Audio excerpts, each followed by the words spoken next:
నమస్తే అందరికీ. నా పేరు గురుదేవ్. మాది కౌటి విలేజ్, ఉద్దన్ ప్రాంతం. ఏంటంటే రేపు అనేది ఎలక్షన్ డే, మే 13th. చాలా ఇంపార్టెంట్ డే. 5 yearsకి ఒకే ఒకసారి ఓటు అనేది వేసే అవకాశం అనేది వస్తుంది రేపు. సో ప్రతి ఒక్కరు కూడా ఉన్న ఓటుని వేస్ట్ చేయకుండా ప్రతి ఒక్కరు కూడా యూజ్ చేసుకోవాలని మనస్ఫూర్తి కోరుకుంటున్నాను. అలాగే ఓటు ఎవరికి వేయాలి అనే టెన్షన్లో చాలామంది ఉండే ఉంటారు. సో ప్రతి ఒక్కరు కూడా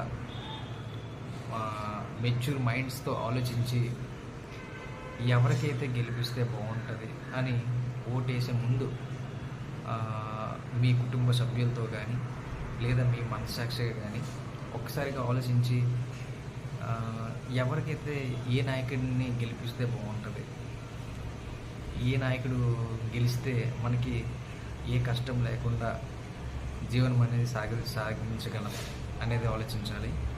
అలాగే మన వైద్యంలో కానీ అలాగే మన చదువులో కానీ పిల్లలకి భవిష్యత్తులో అన్ని విధాలుగా జాబ్ నోటిఫికేషన్స్ కానీ ఎవరైతే మనకి అన్ని విధాలుగా ఏ ఇబ్బంది లేకుండా అటు మిడిల్ ఫ్యామిలీ అయినా పూర్ ఫ్యామిలీ అయినా అందరూ సర్దుకుని వెళ్ళేటట్టు, అలాగే బయట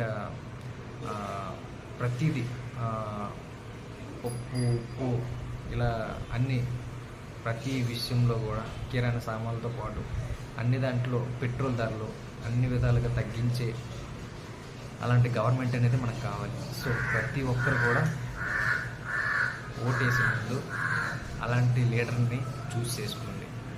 అంతేగాని ఏదో 2 రోజులకి మనకేదో డబ్బులు ఇచ్చారు లేదా ముందు ఇచ్చారు, అలాగే మనకి ఏదో ఈ 2 రోజులు సపోర్ట్గా ఉన్నారని ఆలోచించుకొని మంచి నాయకుడిని మిస్ చేసుకుంటామే తర్వాత 5 సంవత్సరాలు అనేది నరకం అనేది అనుభవించాల్సింది మనం. ఈ 2 రోజుల ఆనందం కోసం అలాంటి నాయకుడిని చూస్ చేసుకోవడం కరెక్ట్ కాదు.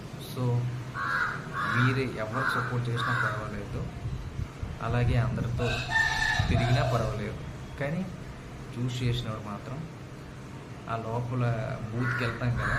సో మీ ఒక్కరు తప్ప ఇంకెవరు ఉండరు. సో మీ ఇష్టం, మీ ఓటు మీ హక్కు. సో చూస్ చేసినప్పుడు జాగ్రత్తగా ఆలోచించి ఓటు అనేది వేయండి. వేసి సరైన నాయకుడు గెలిపించండి.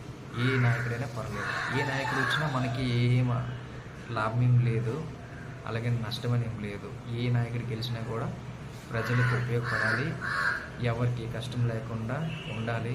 అలాగే జాబ్ నోటిఫికేషన్ చాలామంది చదువుకుని ఖాళీగా ఉంటున్నారు, వాళ్ళ ఇంట్లో నరకం చూస్తున్నారు. వాళ్ళ పేరెంట్స్ తిట్టడం లేదా ఇటు ఇల్లు అంటే జాబ్ లేక పిచ్చెక్కిపోయి ఏం అర్థం కాక చాలామంది ఆత్మహత్యలు చేసుకుంటున్నారు. యూత్ అనేది చాలామంది కోల్పోతున్నారు. సో దయచేసి ఆలోచించి వాళ్ళకి కొద్దిగా జాబులు అనేది నోటిఫికేషన్స్ అనేది కొద్దిగా ప్రొవైడ్ చేస్తే ఎవరు వచ్చినా ఏ గవర్నమెంట్ అయినా సరే వాళ్ళు ఒక్కల వల్ల వాళ్ళ ఫ్యామిలీ మొత్తం హ్యాపీగా ఉంటారు.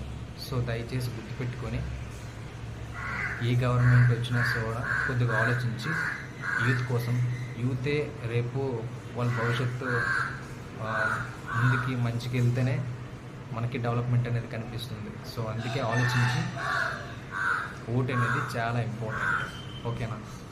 సో ప్రతి ఒక్కరు కూడా అలానే చూస్ చేసుకోండి. అలాగే చాలామంది ప్రసారం కోసం తిరిగే వాళ్ళు, లేకపోతే ఈ పార్టీ ఆ పార్టీ అని చాలా వరకు గొడవలు కొట్టుకోవడం ఇలాంటివి జరుగుతుంటాయి.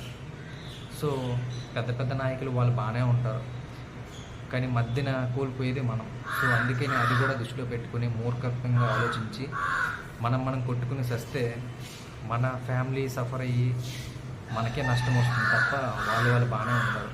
సో ఫూలిష్గా బిహేవ్ చేయకుండా ఎంతవరకు సపోర్ట్ చేయాలో చేయండి.